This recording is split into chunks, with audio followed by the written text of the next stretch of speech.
welcome.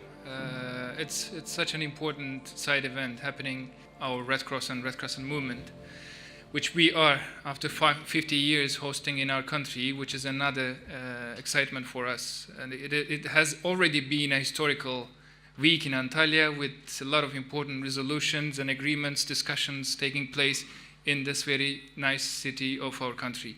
So cash, for us, as the Turkish Red Crescent, has been an increasing response tool over the last decade. We have started almost 10 years ago by implementing cash transfer programs for our population in Turkey. It's a kind of social assistance. We started with a debit card you see on screen, which transformed its shape during the years we passed through. But how we started was that given all the important advantages that Mike has already mentioned, the dignity, the accountability, and many other benefits of cash transfer programming, we hardly believe in the advantages of this program.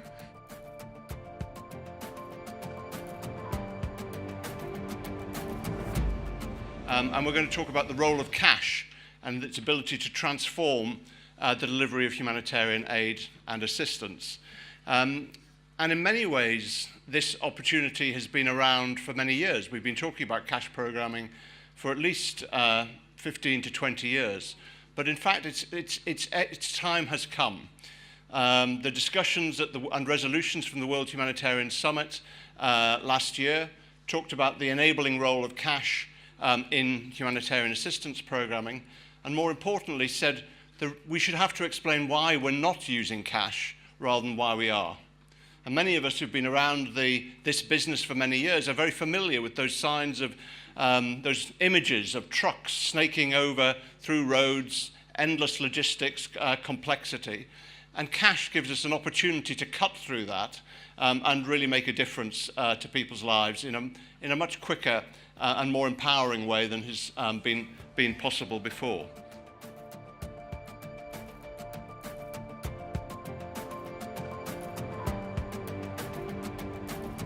Thank you for accepting our invitation. I would like to go and give a quick overview on about KIZILAYKART program.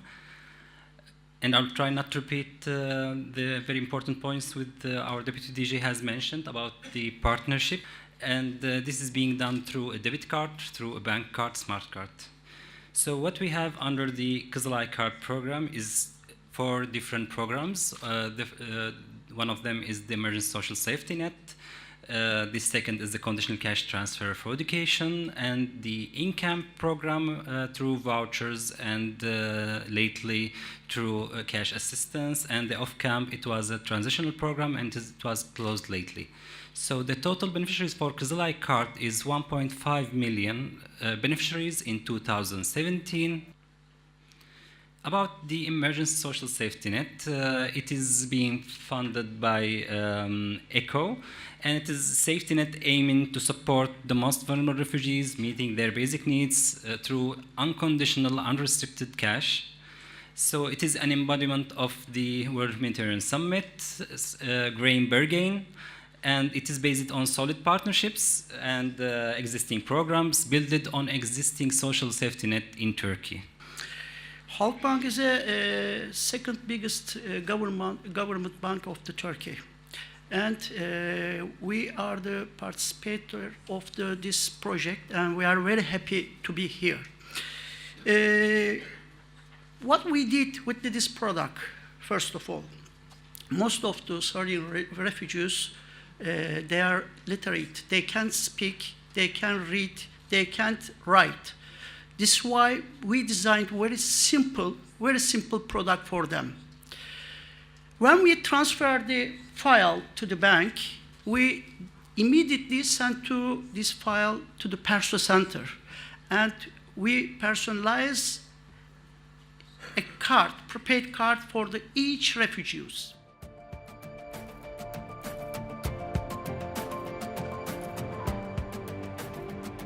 Good afternoon, ladies and gentlemen.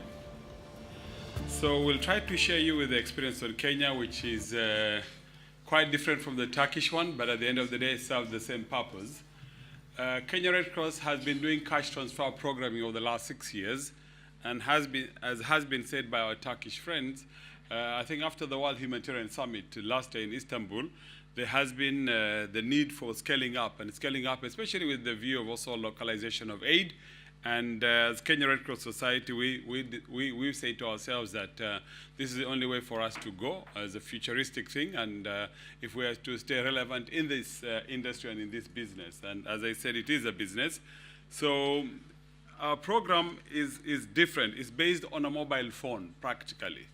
And I would spend 5 minutes, and then Isaac, who comes from a Safaricom company, which is the largest mobile company, I think, in the continent of Africa, and in particular in Kenya, would come and talk about the platform that is being talked like the bank. So primarily, Kenya Red Cross, as I said, has been using this for many years now.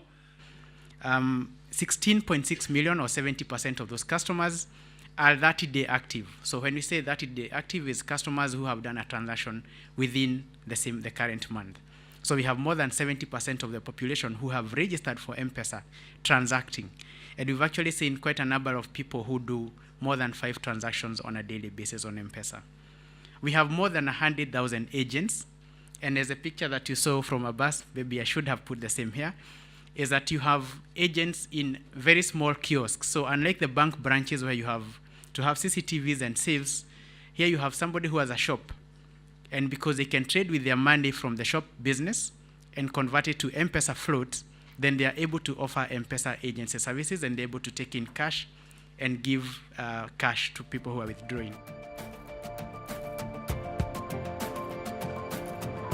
We have mobile teams, joint mobile teams with our partner.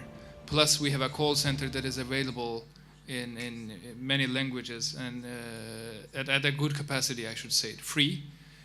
But not everyone has a mobile phone or access to phone even.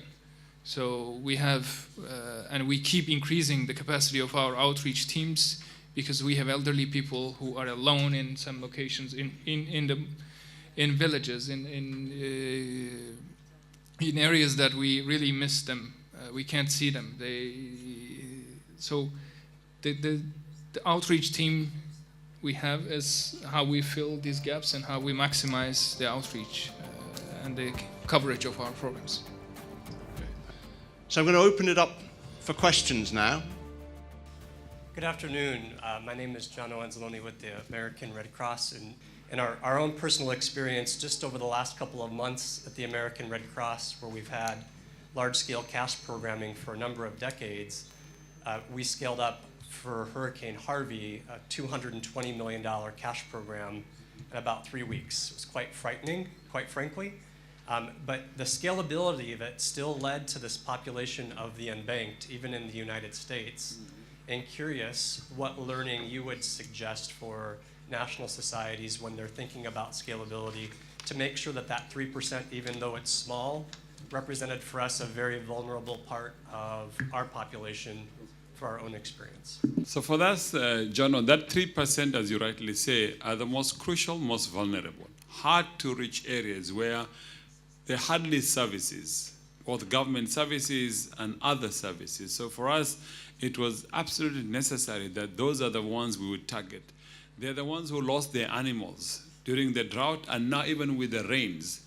And then they had a short rains in July, they had a health outbreak. So what we had to do is we had to work with individual vendors of the traders, the shopkeepers, who somehow have access to money. So the understanding was that they would pay on our behalf. We will do the normal registration. They will even have their thumbs and their fingers taken, because a lot of them, as our Turkish friends were saying with the refugees here who are illiterate, would even take their thumbs to make sure they got the money. But then we would transfer to their bank. But I'm happy with what Isaac said today, that they are looking now to those small ones where they don't have the capacity to have M-Pesa or to have a phone. I use the example with ICRC in Lamu, Kenya, which is outer island. People think Lamu is exotic, very touristic, but in the very outer island, people also very poor. So what we had to do actually is through ICRC, we had to buy them SIM cards. And with the SIM cards, then we were able to make sure that they got the money. And this is what we are saying to Safaricom too, as we progress with this. For anyone without a SIM card, then we primarily, as part of the project itself, we give them SIM cards so that we can, they can access that. Because there's some that are so poor that they can't even afford to have a mobile phone. We're even talking to Safaricom through their network. If they could give us even some mobile phones, we're talking about 200,000 mobile phones in that way. So you're right. The 1% or 2% or 3% most vulnerable are the ones that we should make sure that we reach at all cost. Jerry Talbot, New Zealand Red Cross. Yeah, very impressive presentations from both national societies. I had no idea of the scale, actually. It's very impressive. My question really is around, I noticed particularly, Abbas, in your presentation, you mentioned that you have reached 250,000 families, or households, I think was the word, households over the last 6 years. How do you manage who the money goes to in the household? If you've got two parents, is there an issue around whether dad gets the decision about how the money's spent or whether mum gets it? I suspect there may be some differences there. Yeah, in Turkey we had an experiment that the application could be done through both men and women, and when you see the statistics, it represents that the gender is about 50%. And we have an appeal system as well to ensure that there is an appeal system for any gender abuse. So we had some appeals through our call center, like some households from ladies are claiming that their husband doesn't provide them the card. So yes, it is for people who are going and making the application on Turkish Red Crescent, who are eligible and who are legally considered as household representative. Mostly in Turkey experiment, most of the husbands are working, so the ladies are making the applications, so they are the household representative over there. My name is Afaf, and I'm from Bahrain Red Crescent. For example, if the system is shut down, how you can deal in this case? Thank you. So on technology, I think the more technical you get, the more advanced you get, the more the risk of then the systems failing. From M-Pesa point of view, I think probably in the last 2 years, we've had one day where we had 8 hours of outage. Then that could be a problem, but I've only seen it happen in a day. So when we have scheduled maintenances or scheduled downtime, we communicate to partners and they're able to plan.